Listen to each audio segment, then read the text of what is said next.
Fala galera, tudo certo? Nando Costa aqui na área. Vamos chegando aqui no status 7 da nossa terceira faixa do Mix Nando. Se você ainda não está inscrito, não deixe de se inscrever e marcar aí para receber as notificações, tá? Lembrando que semana que vem, dias 27 e 28, curso intensivo de mixagem e teoria de áudio aqui em Juiz de Fora. Se você tem interesse, eu abri uma vaga extra, porque a turma já está esgotada, tá? Se você ainda tem interesse, mande um e-mail aí para contact@nandocostamusic.com.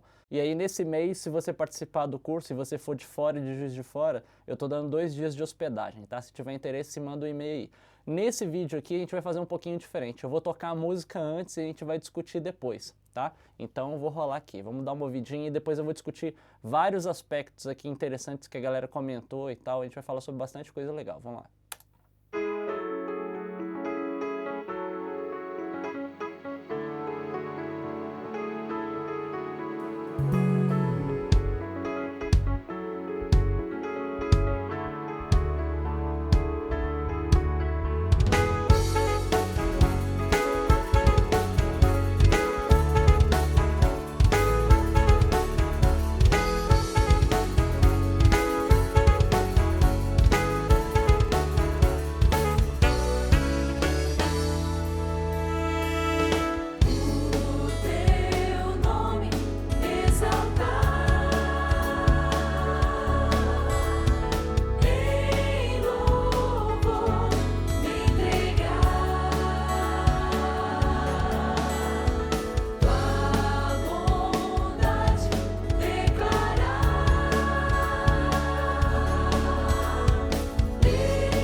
Bom, beleza, deu para ter um novo panorama da música aí. O que que eu fiz nessa música aqui? Na verdade, nesse status aqui vai ser um pouquinho diferente. Eu vou dar ponto para todo mundo que comentou aí, porque na verdade o comentário de todo mundo eu tentei abordar de uma forma estética. Se a gente observar bem e ouvir a música do status anterior, na verdade a versão do status anterior ela já estava pronta. Ela não tem nenhum problema técnico, ela estaria pronta mesmo para masterizar sem nenhuma dificuldade, né? E aí as pessoas começaram a comentar, eu comecei a observar algumas coisas, comecei a imaginar algumas coisas que poderiam alterar e tal. O primeiro movimento que eu fiz, e na verdade foi um movimento que trigou todo o resto da minha mudança de estética aqui, foi o quê? Foi a utilização de um sample na caixa, tá? Então, nesse status aqui, eu quebrei um pouquinho com aquela promessa que eu tinha falado que eu só ia usar plugins nativos.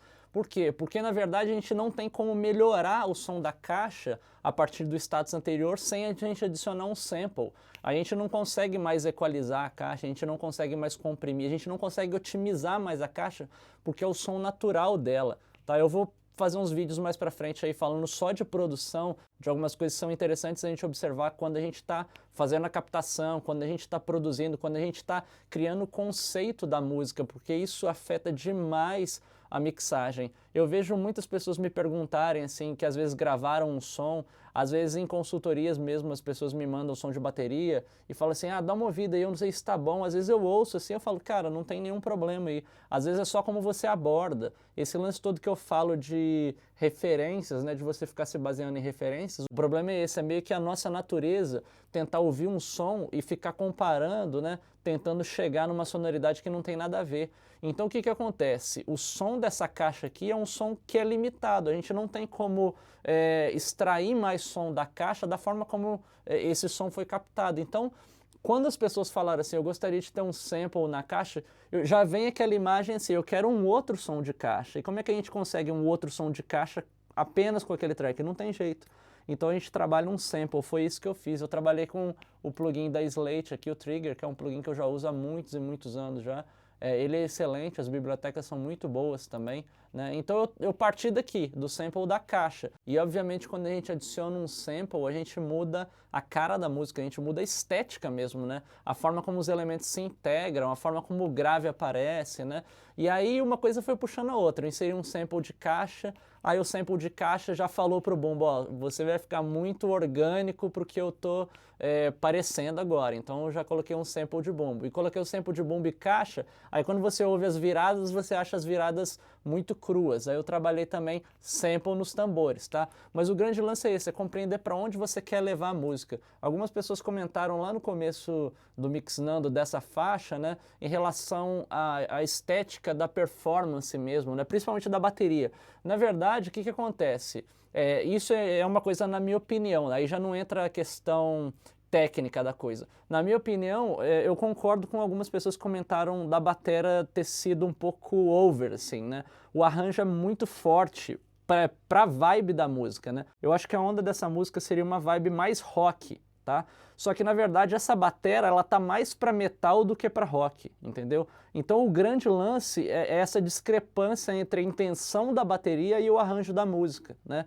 Então quando você entra nessa concepção mais metal, a gente já pede uma sonoridade, né? O nosso ouvido sente essa necessidade de ter um som um pouco mais processado. Por isso que até o momento eu não tinha utilizado nenhum sample. Na verdade, a minha forma de imaginar o arranjo quando eu estou produzindo é isso. A gente tem que polir o som o máximo que a gente conseguir para ver para onde a música vai. E a partir dali a gente sente a necessidade ou não de utilizar sample, né? Então tem muitas músicas que quando a gente produz a gente já começa essa música aqui tem que ter o sample, porque de cara você já sabe para onde a música vai. Mas no caso dessa música, como eu não produzi, né, na verdade eu tenho que sentir para onde o arranjo vai, para onde eu posso levar esse arranjo, né?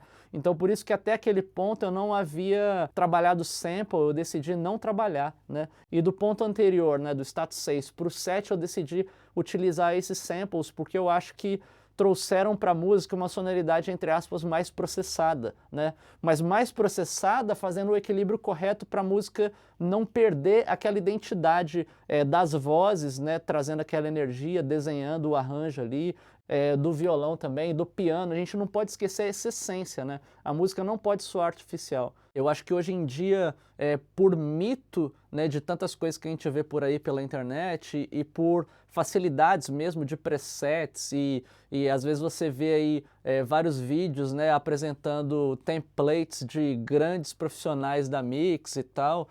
Na minha opinião, isso aí só acaba atrapalhando quem está aprendendo. Por que isso acaba atrapalhando? Porque a gente começa a usar um monte de coisa e a gente para de ouvir. A partir do momento que a gente começa a fazer coisa, a gente para de ouvir. Entendeu? O grande lance da mixagem e da masterização, isso eu falo bastante nos meus cursos, é a gente entender o que o áudio pede, entendeu? Quando você abre um preset de bumbo lá, você insere ele, você nem sabe se aquele preset vai funcionar para o seu som, né? Você liga ele ali, ele dá um brilho e tal, dá uma pressão no som, você já fala, ah, tá legal e tal. Só que você acaba ignorando onde que aquele bumbo está inserido num contexto, né? Às vezes o preset abre ali com um boost de grave, um corte de médio grave e tal. Às vezes o seu bumbo não é para ter aquele tipo de som, e aí você vai tentar ajustar aquilo ali, mas o seu ouvido vai se adaptar àquela forma que já está montada. Às vezes você não tem que tirar 300 Hz do bumbo, né? Eu dou um exemplo muito claro para os meus alunos. Se você pega a música Happy do Pharrell Williams, né? Você dá uma ouvidinha aí no som do bumbo, caixa e tal, o som do bumbo parece um som de bumbo estragado, não tem filtragem, o 300 Hz dele está na frente e tal. Então é um bumbo que foge de qualquer preset, né? Eu sempre falo isso. Se o cara que mixou ficasse utilizando o preset para trabalhar no bumbo, aquela música não iria acontecer, porque o bumbo é a coisa mais charmosa daquela música, né? É um som mais rústico, mais feioso e tal. Então, esse lance de você compreender o que a música precisa e o que você utiliza é a chave do negócio aqui, né? Então, sempre que eu falo assim, vamos utilizar menos, vamos ouvir o que o som está pedindo, né? É isso, a gente começar a ensinar para o nosso ouvido a criar uma resposta àquele estímulo que a gente está tendo, né?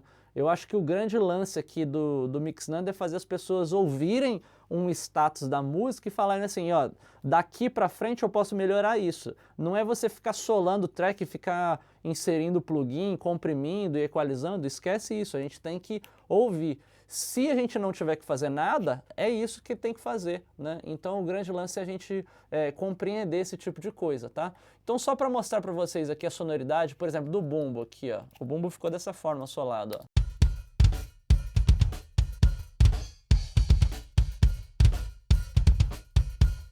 Sem o sample ele tá assim, ó.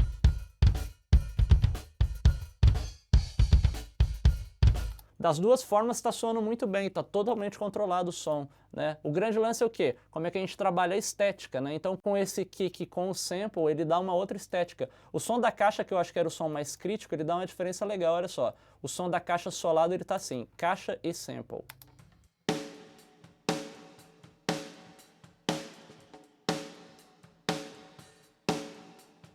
A caixa sem o sample tá assim, ó.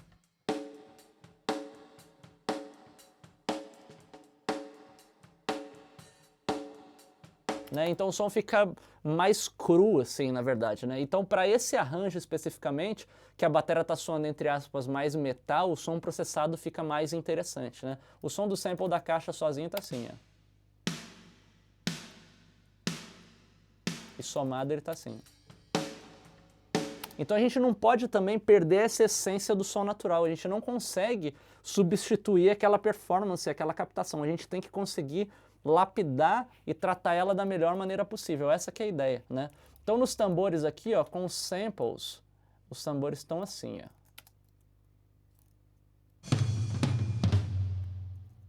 Mais uma vez.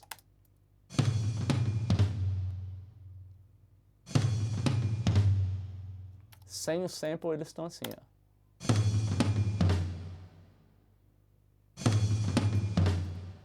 Né? Então também dá uma diferença estética. O grande lance é compreender isso, não utilizar sample porque todo mundo usa, porque está na moda, não. Você tem que compreender a essência, para que a gente usa sample? O sample está ali para adicionar uma camada de som, não é para substituir um som que não foi gravado de uma forma legal ou de uma forma esteticamente interessante, né? Então a gente tem que sempre pensar nesse tipo de coisa quando a gente está captando, né? E aí a partir disso aí eu fiz vários pequenos ajustes, né, para conseguir encaixar, porque a gente muda a sonoridade mesmo. Então você adicionando um sample ali na caixa, por exemplo, você tem que lapidar, melhorar um pouquinho como você trabalhou esse corte de médio grave. Enfim, você tem que fazer vários ajustes para aquele novo elemento entrar na mix, né, da forma mais discreta possível, sem alterar o que você já fez, tá? Esse que é o grande desafio mesmo. É muito difícil às vezes quando você está fazendo uma produção, aí você faz a mix toda, aí o seu cliente chega, então, eu queria colocar uma panderola lá naquela parte e uma percussão ao longo da música inteira. Na verdade, quando o cliente fala isso, você tem que dar um nó, porque você tem que abrir espaço para aquilo ali entrar na mix e encaixar conceitualmente dentro do que já está funcionando, né? Então esse tipo de movimentação é alguma coisa que a gente tem que dominar bastante, né? E exige bastante do treino auditivo e desse domínio das ferramentas de áudio, né? Mas tirando esses plugins do Trigger aqui, que na verdade eu poderia ter processado, né, e deixado a mix sem nenhum plugin nativo, né? Ou utilizado, por exemplo, o Sound Replacer, enfim. Mas eu fiz com o Trigger aqui simplesmente por praticidade, né? Mas vocês veem que é possível a gente fazer uma mix inteira apenas com plugins nativos, né? Não tem nada diferente disso, né? E a partir daí eu fui fazendo uns ajustezinhos, né? Trabalhei um pouquinho nos metais também para conseguir dar um ar, né? Uma crocância, entre aspas, nele, mas não fiz nada de diferente, foi simplesmente manipulação de EQ e compressão. Tudo no áudio é saber manipular as coisas, não é a ferramenta e não é o preset que você utiliza. Você tem que entender onde você está e para onde você quer levar o áudio. Você consegue fazer qualquer coisa com qualquer ferramenta, né? Aí nas vozes também fiz um ajustezinho de leve para a gente conseguir fazer as vozes ficarem suaves, né? Claras, sem sobrar nada. Aqui no meio trabalhei um pouquinho melhor nessa voz ad-lib aqui também, né? Para clarear mesmo, né? Ela tem que ter um realce. Ela está fazendo esse contracanto nessa parte, com o baixo respondendo ali, fazendo uns detalhezinhos, enfim. E teve mais um movimento interessante que eu fiz também, que foi nessa hora da virada da bateria aqui, né? Que eu trabalhei uma automação aqui, eu ligo um compressor e trabalho um equalizador para fazer a bateria ficar mais forte na hora que ela toca sozinha, né? Então olha só, você vem acompanhando aqui, olha o efeito que dá.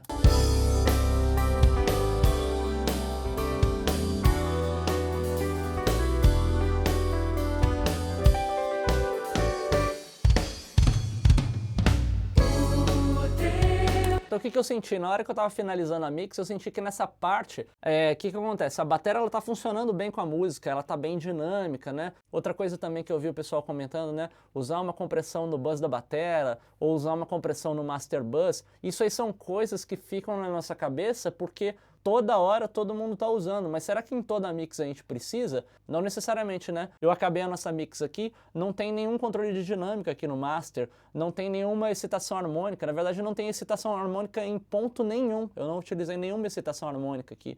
No caso dos plugins nativos do Pro Tools, a gente tem o Lo-Fi, que é um plugin muito legal, eu utilizo ele bastante até, mas não senti necessidade, eu consegui fazer esse ajuste aí, achar essa estética com EQ e compressão basicamente, né? E o reverb, obviamente.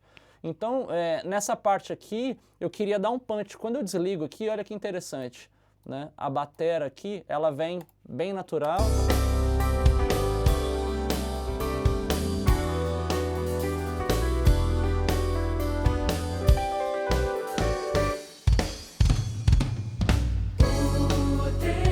Parece que a bateria fica mais solta, mas por que ela fica mais solta? É porque ela está tocando sozinha. Na verdade, a bateria com essa dinâmica que ela tá, ela funciona bem na hora que o bolo está tocando junto, porque ela precisa dessa dinâmica para aparecer o bumbo e a caixa bem marcado mesmo, com bastante peso, né? Se a gente utilizar uma compressão nesse submix da bateria, a gente perde isso, a gente vai alisar a bateria, a gente perde esse soco de bumbo e caixa, né? E aí nessa parte, como não tem nada, eu senti a necessidade de diminuir a dinâmica da bateria, ou seja, dar mais pressão, né? E aí como é que eu dou mais pressão? Comprimindo. Então eu comprimi um pouquinho a bateria aqui e trabalhei uma equalização, deixa eu só colocar aqui, ó. Trabalhei uma equalização para compensar, né, essa compressão, né, e balanceando o espectro. É como se a mix nesse momento fosse só a bateria. Então eu otimizei para simplesmente a bateria aparecer com mais punch, né, como se fosse uma mix completa. E depois ela volta para o estado natural dela, seguindo na música, né? Então foram algumas ideias que eu passei aí para dar uma clareada, ideias mais estéticas, ideias para vocês pensarem mais sobre o áudio, né? E são coisas muito importantes, são muito mais importantes do que simplesmente saber como é que você utiliza um compressor, saber como é que você equaliza, né? Muitas pessoas me perguntam, Nando, como é que você equaliza uma voz? Eu respondo assim, não tem uma resposta para isso, né? Porque cada voz é de um jeito, né? Você não tem uma equalização para voz, você não tem uma compressão para voz, não existe isso, né? Então quando vocês verem por aí que as pessoas postam, 3 truques para equalizar uma voz, 5 ideias matadoras para fazer a sua batera aparecer na mix, né? Esse tipo de coisa aí é balela, entendeu? Não existe, não. Vocês estão vendo nos vídeos aí que cada situação é uma situação. E eu me surpreendo porque cada vez que eu faço uma mix, eu encontro coisas únicas, assim, né? Eu desenvolvo coisas únicas. Eu acho que o grande lance da mixagem é isso, é uma arte, né? Você tem que criar, não existem padrões pré-definidos, tá bom? Espero que vocês tenham curtido esse vídeo. Eu acho que agora a gente chegou numa cara bem interessante. No próximo vídeo eu vou masterizar essa faixa e vamos começar uma nova faixa, tá? Se você tem uma música, uma mixagem que você esteja produzindo aí, né, algum trabalho que você esteja produzindo ou mixando mesmo, e você queira participar aqui do Mix Nando, mande essa música aí para o meu e-mail, contact@nandocostamusic.com. Deixa eu dar uma ouvidinha que de repente vai ser uma música legal para a gente abordar, principalmente para quem compôs, né, essas músicas, para quem trabalhou a produção, o arranjo e tal, ver uma nova forma de você abordar a mixagem é uma coisa muito interessante, é um aprendizado muito legal, tá? Se você tiver alguma música aí, mande agora mesmo para eu poder dar uma ouvida e ver se encaixa legal no quadro, tá? Então eu fico no aguardo de todo mundo aí. Um grande abraço e até o próximo vídeo. Valeu!